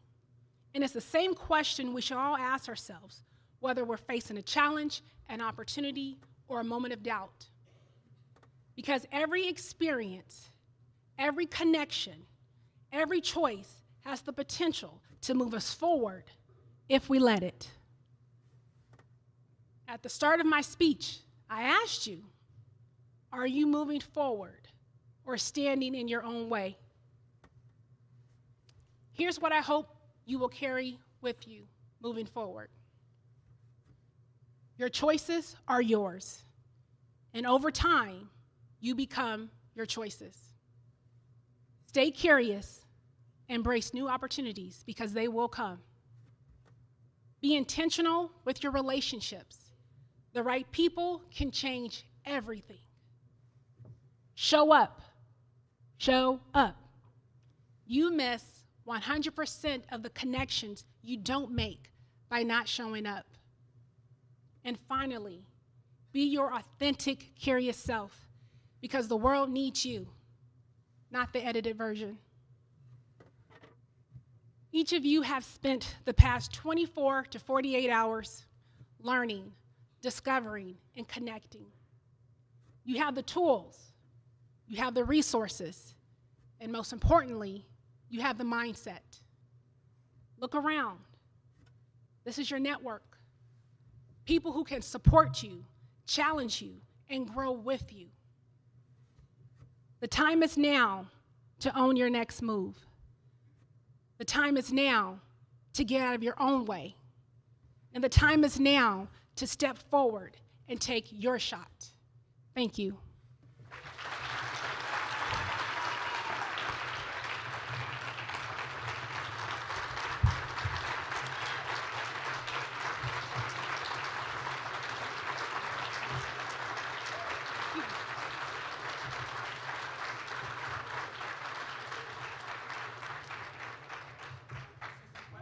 Okay, some questions. Questions from the audience?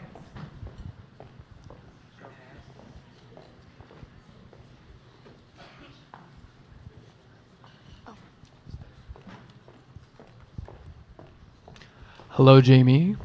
Oh, Where are you? right here. Thank you so much for your words of wisdom. I'm curious if you could talk a bit more about saying no and not overcommitting yourself. I've definitely had to learn that.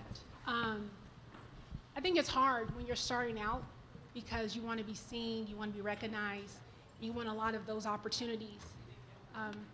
But there's also a sense of balance that you have to have. And I have children, I have a family. So I'm speaking from someone who doesn't have any kids, right? If you practice now with balancing work and life and friendship, like there's so many things you have to balance, it's okay to say no. Maybe that time wasn't your time right now. Right? And depending on who you're saying no to, having that conversation, saying, hey, I would love to work with you on this project, but how about next month? How about next month or the next 6 months, right? When my schedule kind of clears up. So give yourself grace, knowing that it's okay to say no if the opportunity is not right for you. Somebody has to ask this one. One of the things I like to ask students when I'm here is, what brought you to WSU? How did you choose us? And in your case, you talked about this long dream to be at an HBCU, and you toured them. Your school gets blown away by a hurricane. Your second choice is an HWCU. talk about how you ended up here. Yeah. So I did apply. So I was always told when you're in high school, you kind of have like 3 buckets of schools, right? Schools that you know for a fact you'll get into, schools that might be a little bit challenging, and schools that are like far out there, right? Like at Harvard or Stanford. And so I applied to schools in all 3 buckets. WSU was a school that I was accepted in. But at that time, like a lot of young people, I wanted to get away. Xavier was #1 for putting African Americans into the medical field. And so when everything happened and coming back, it wasn't a little easy transition for me to fit right in into WSU. I don't think I was ready to go far at that point any longer. I was like, okay, it's far enough, but I'm still close to home in case an emergency happens. And I'll share this story. So when I first got to Pullman, and what dorm was it? What's the dorm for freshmen? Stevenson? The Stevenson, I believe I was in Stevenson. And the first week, the fire alarm went off. And so next thing you know, we're all running out of the building. And I said, God, if this is a fire, if this is a real fire, I've already ran from water. It is not meant for me to go to a 4-year institution. I'm going home. I'm going to a community college. Clark College sounds fine. And luckily it was a fire drill, so it was meant for me to be here.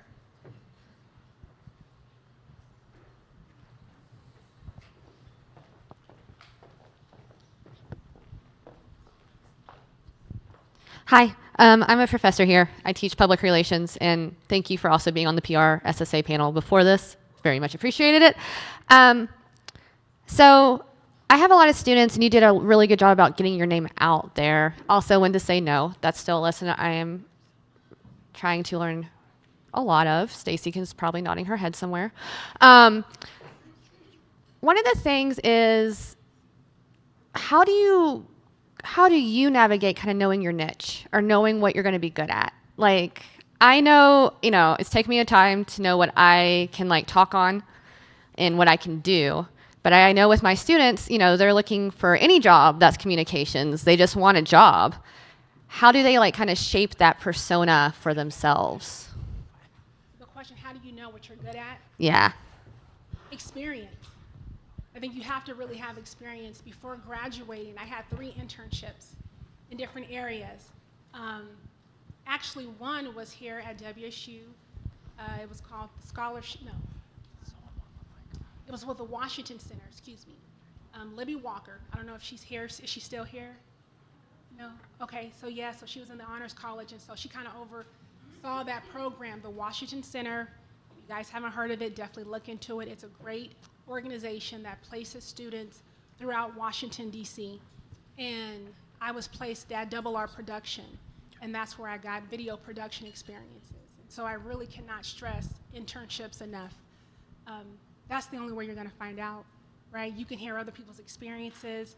You can listen to all the classroom lectures, but you have to get your hands dirty. You have to get out there, try, and see if you like it, right? And if you don't, like I said earlier, give yourself some grace. A lot of us may graduate with a degree, and then years later we're doing something else. And so in my experience, I found that I really love internal communications and employee engagement. I feel like employees are an organization's #1 ambassador. So if an employee doesn't know what you're doing, how can I expect my clients or the community to understand? So to answer your question, you have to practice.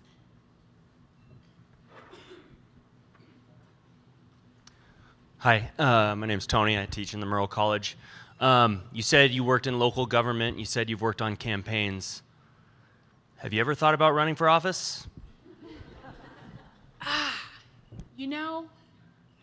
A lot of people have thought for me. So I don't think it's my time yet. Maybe in the future, right? Thank you for speaking that into existence.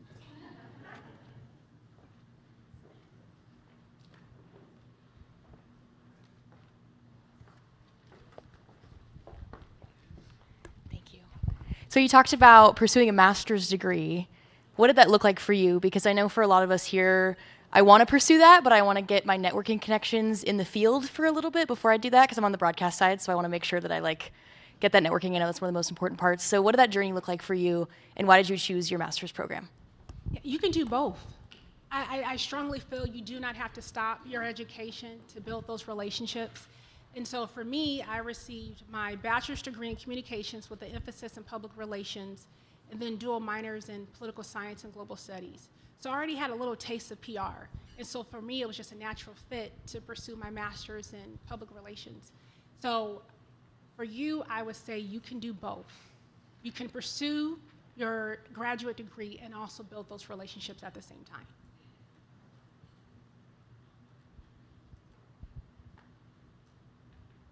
And I will be here for a few more hours, so if you have any questions, you can come up to me.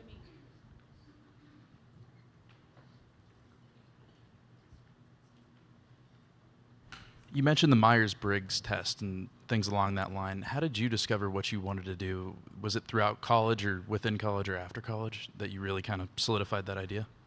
So yeah, the class, right? University 101. We took a lot of different assessments. And so my results leaned very strongly into communications.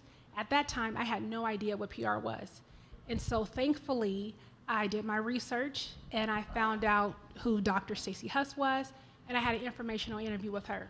And that really helped to open my eyes to this field, along with my own research. I also looked at potential jobs and where my career could take me, and that really just sparked interest.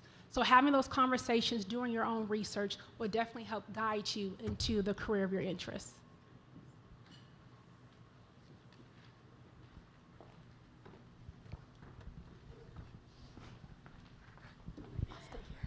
Hi, Jaimee. Hi. Okay.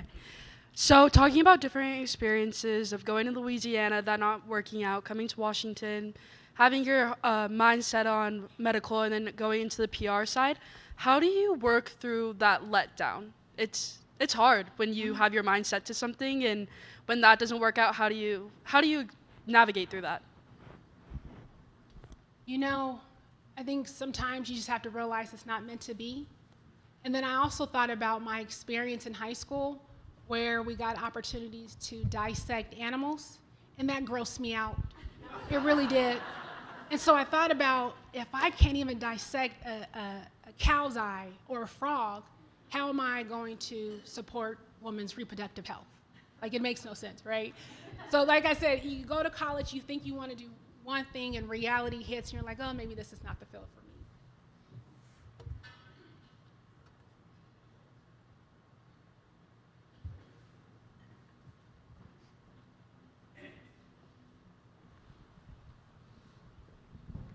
Hi, I'm Nadia, second-year master student at Murrow College. What a spectacular speech. I really appreciate your insight.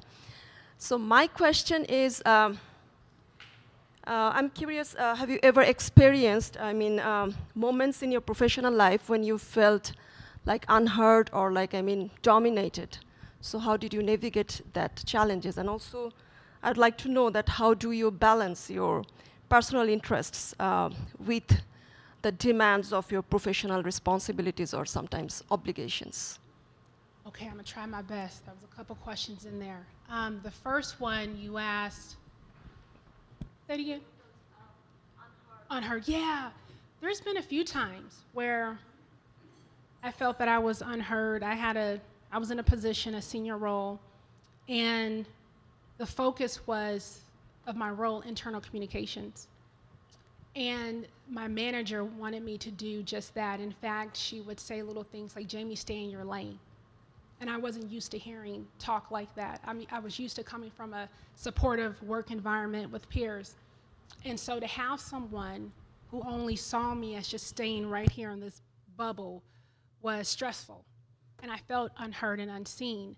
But it was also interesting because I received recognition from the CEO and from other peers. And so then I realized it's not me. This is her perspective, right? This is how she wants things to be done. And so with every experience, there's something to learn from it. And you take it and you move on. And for me, it wasn't meant for me to stay at that company long, right? Because the values that I have and what my manager had, they didn't line up. I come from a background of collaborating, of working across both aisles, right? So you can be in finance or IT. I'm still here to help you, regardless if my focus is on communications. And I carry my beliefs with me everywhere I go and my values. And if something doesn't line up, it's not meant for me to be there. It's time for me to move on. Is that helpful? I know you had a second question too. Okay.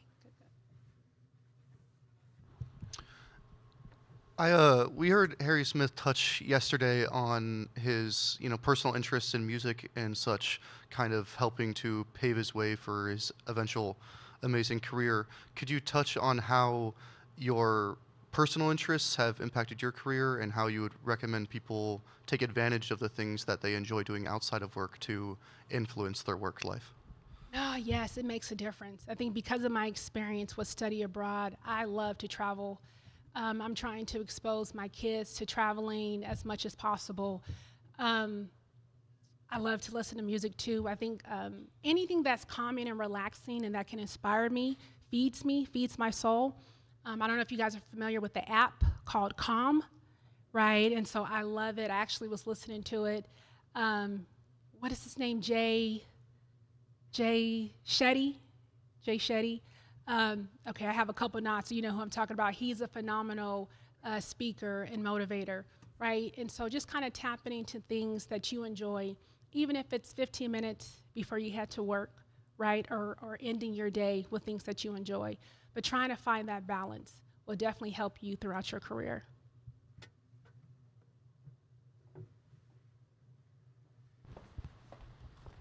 It is Jay Shetty. He's phenomenal, yes. Hi, my name's Anaya. I was just wondering, you've mentioned the values you have, or I guess elaborating more, what are they? And then when they've been challenged, how have you handled that, I guess besides maybe removing yourself? Does that make sense? Being authentic in all that I do, right? Being honest. If something doesn't feel right, it's not the space for me to be in. So I would say being authentic, honest, and knowing who I am. Right? I think those are powerful tools and values for myself that I kind of carry throughout my career. And you have to know what's right? Don't settle for less. Don't settle to take the easy way out because you think you're going to be rewarded, because all that comes back to you, the good and the bad. So stay true to yourself in all that you do, and it will all work out. I promise it will.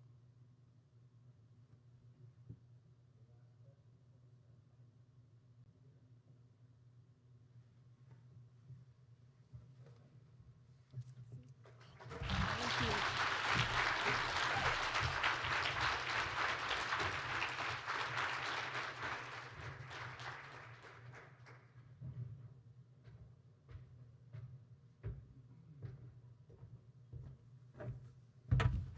All right. Well, thank you, Jaimee. That was awesome. Thank you so much. Yes.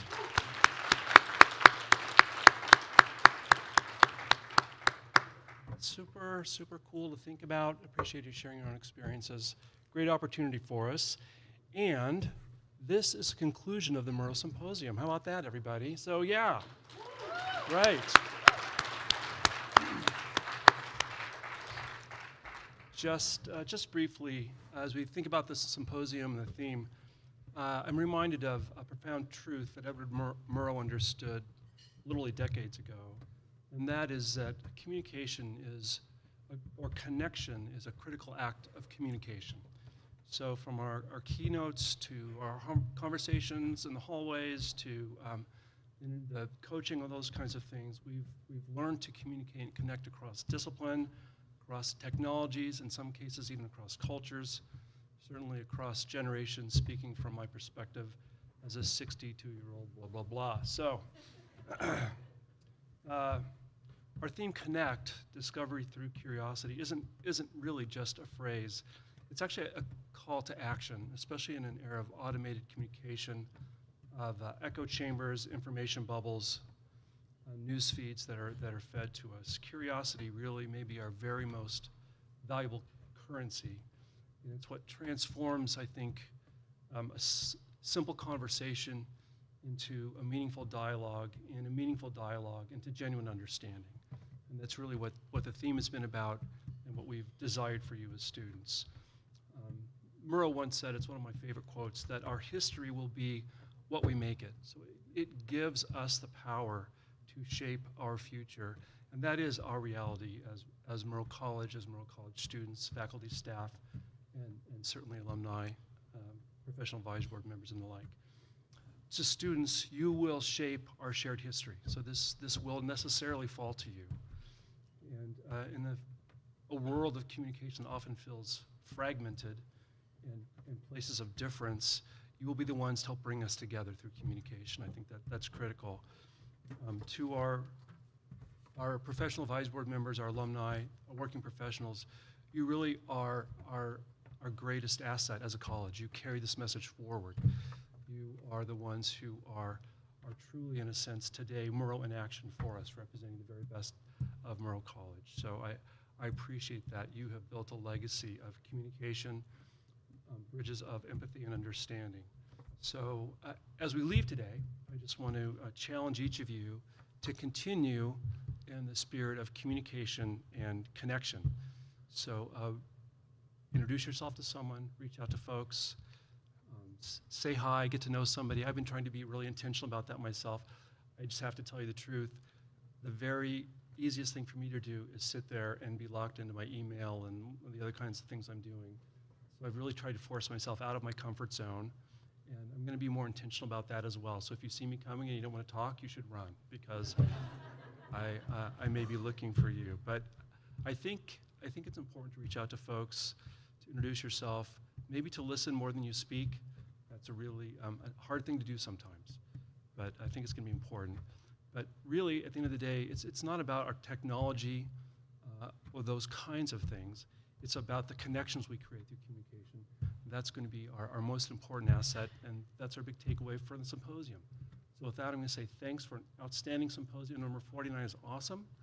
Number 50 next year is going to be more awesome. I have no clue how that's going to be, but we will begin planning it tomorrow. I promise you that. In fact, we've already been talking about it. So with that, I say thank you. Have a great day and a great rest of the semester. Take care, everyone. Goodbye. Go Cougs!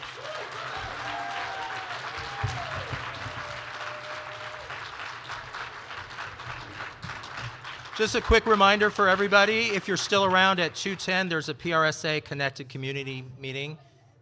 Is that correct? Open to everybody?